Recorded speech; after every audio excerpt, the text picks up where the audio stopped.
Olá pessoal, hoje nós vamos falar sobre 6 passos que são fundamentais para termos uma vida de prosperidade. Então eu quero que vocês prestem atenção em cada passo para saber cada passo, qual o passo que você hoje está praticando que você tem que modificar. Primeira coisa é cuidarmos dessas crenças limitantes, né? Nós estamos cheios de crenças limitantes que nos impedem, como o próprio nome diz, limitantes, nos impedem de crescermos. São pensamentos, sentimentos, emoções que nós temos dentro de nós, no nosso subconsciente, que nos leva a trilhar um caminho que é o caminho contrário ao caminho da prosperidade. Às vezes por sentimentos, coisas que nós vimos na infância, coisas que foram passando de geração dentro da nossa família e chegou até nós, né, que o dinheiro é sujo, que dinheiro não presta, que todo rico é ladrão, que todo rico é antipático. Enfim, são tantas crenças, né, que vão dentro de nós tomando uma dimensão que nós não temos a menor ideia. E aí nós trilhamos caminhos e fala assim, eu faço tudo o que eu não quero, igual Paulo falou, e não faço o bem que eu quero. Por quê? Porque são as crenças que estão no subconsciente que vai nos levando a caminhos tortuosos. E tratar essas crenças é um ponto fundamental, é primordial. O segundo é, se hoje você tem dívidas, uma das coisas para você entrar nessa vida de prosperidade é fazer todo um planejamento do pagamento dessas dívidas, para que você venha a liquidar, né? A acabar com todas essas dívidas. Então, ter todas as anotações para quem você deve e começar essa negociação. Eu vou ter um outro vídeo só falando sobre isso aí, tá? Então, é primordial, se hoje você tem, fazer toda uma programação para que você possa realmente pagar. A outra coisa, assim, Cláudia, eu não tenho dívida, mas hoje não sobra do que eu ganho, né? É o que a gente fala, é garantir a solidez de entrada. O que é garantir a solidez de entrada? É você não viver na gangorra. Um mês eu ganho muito, outro mês eu não ganho nada. Um mês eu ganho muito, outro mês eu não ganho nada. E, em geral, isso acontece quando as pessoas dizem, ah, Cláudia, eu tenho um comércio, eu sou um empreendedor e tem meses que as vendas caem. Então, a gente tem que trabalhar para que a gente não viva de gangorra. Se eu sei que um determinado produto ele tem um problema de queda de vendas nesse período, eu já tenho que prever e procurar algumas alternativas para que eu não tenha essa diferença tão absurda, tão brusca de entrada de dinheiro, né? Por quê? Porque aí fica difícil a programação, né? Se você tem uma entrada de uma quantidade X e de repente ela cai num patamar muito baixo, isso dificulta que você venha ter uma programação, né? Então esse passo ele é extremamente importante para os passos seguintes.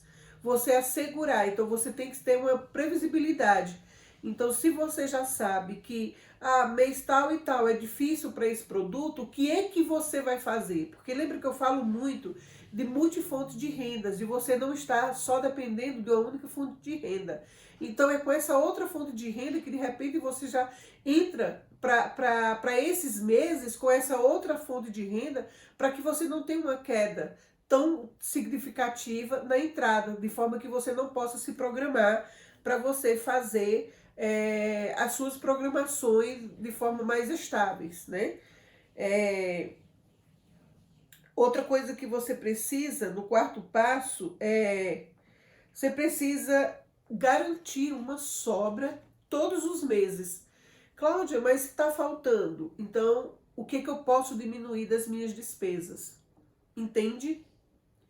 Se só está dando para o limite, então o que eu posso diminuir das minhas despesas? O que eu posso tirar hoje que é considerado supérfluo das minhas despesas? Para que eu tenha uma reserva de caixa, por menor que seja. Se hoje você... que na verdade o importante nesse início é você adquirir o hábito do reservar, o hábito do guardar. Porque muitas vezes as nossas crenças limitantes é assim, se eu ganho 100 eu gasto 100, se eu ganho 500 eu gasto 500, se eu ganho 10 mil eu gasto 10 mil, se eu ganho 20 mil eu gasto os 20 mil. Então a gente aumenta o nosso padrão de acordo com o que aumenta nossas rendas. Mas o correto não é isso, não é eu aumentando o meu padrão logo de imediato que minha renda. Eu tenho que fazer esse dinheiro trabalhar para mim. Aí sim eu começo a usufruir de um padrão de vida mais de alto padrão. Entende? Eu não posso pegar 100% do que eu ganho já de imediato e passar a ter aquele nível, aquele padrão, porque eu nunca vou ter uma reserva dessa forma. Então eu tenho que baixar um pouco o meu padrão no momento, para que eu tenha essa reserva, para que eu vá fazendo essa reserva, e esse dinheiro vai trabalhar para mim, que é os próximos passos que eu vou falar com você. Quando esse dinheiro começa a trabalhar para mim, eu posso aumentar o meu padrão de vida. Então, muitas vezes nós não aumentamos o nosso padrão de vida porque a gente coloca como nosso hábito gastar 100% daquilo que a gente vai ganhando. Na medida que vai aumentando, a gente vai aumentando o nosso padrão. E esse não é o correto. O correto é você aprender a fazer uma reserva e essa reserva trabalhar para você, para que ela possa trazer dinheiro, dinheiro atraindo dinheiro para você, entende? Então, o hábito pode ser R$ 10, R$ 20, R$ 1.000, o quanto você puder. Colocar esse dinheiro para trabalhar para você é primordial. E investir, né? Em geral, quando a gente começa a investir, o sonho é ter um carro, é ter uma casa própria, e eu diria que os grandes investidores, eles muitas vezes eles ganham milhões e eles não tiram nem o dinheiro de comprar casa própria. Porque eles fazem os cálculos deles e veem que é melhor ele morar de aluguel do que tirar tanto dinheiro para investir em uma casa, né? Parece meio louco para quem sonha, tem o sonho de ter sua casa própria.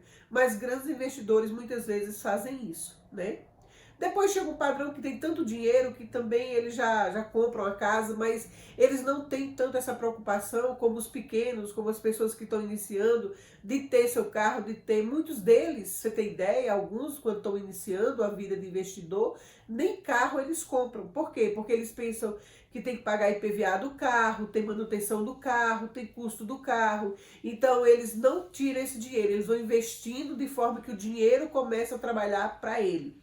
Então, comprar imóvel é bom? Depende. Se o imóvel ele se paga por si só, se você aluga esse imóvel e o aluguel dele, mais o rendimento dele, se ele vai se valorizando e vai trazendo retorno para você, então tudo isso tem que ser avaliado, entende?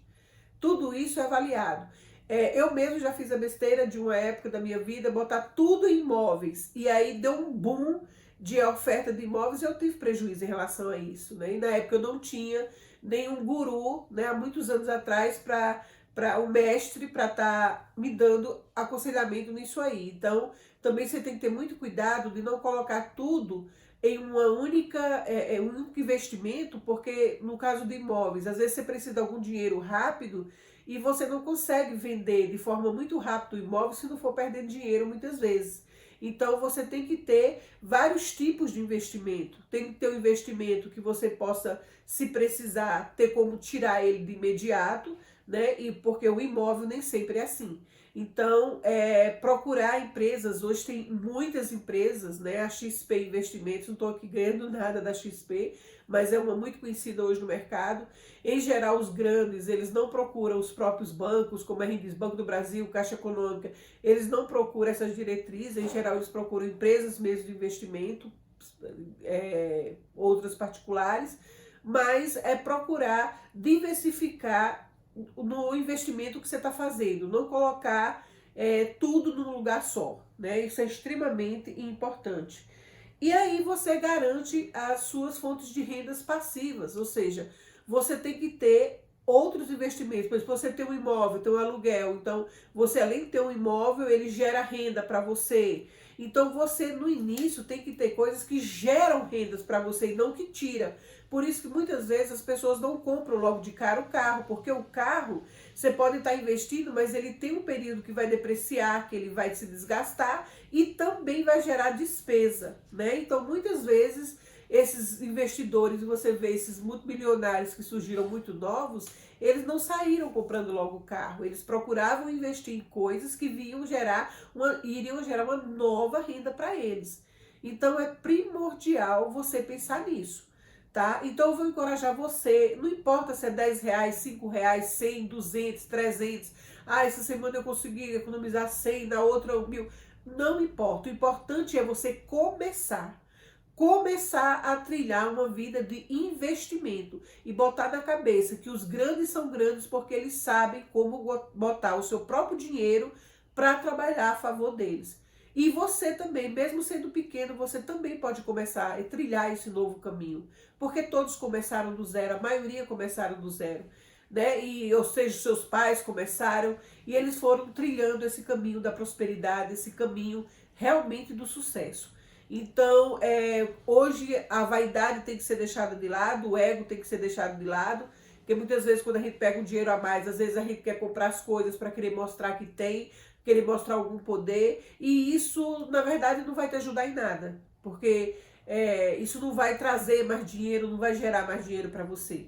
Então, hoje a gente diz o seguinte: se preocupe menos em mostrar o que tem e viva de forma sólida, que você possa construir de fato uma vida de prosperidade. Um grande beijo para você e até o próximo vídeo. Se você não é inscrito ainda, peço gentilmente que você se inscreva. Um grande beijo.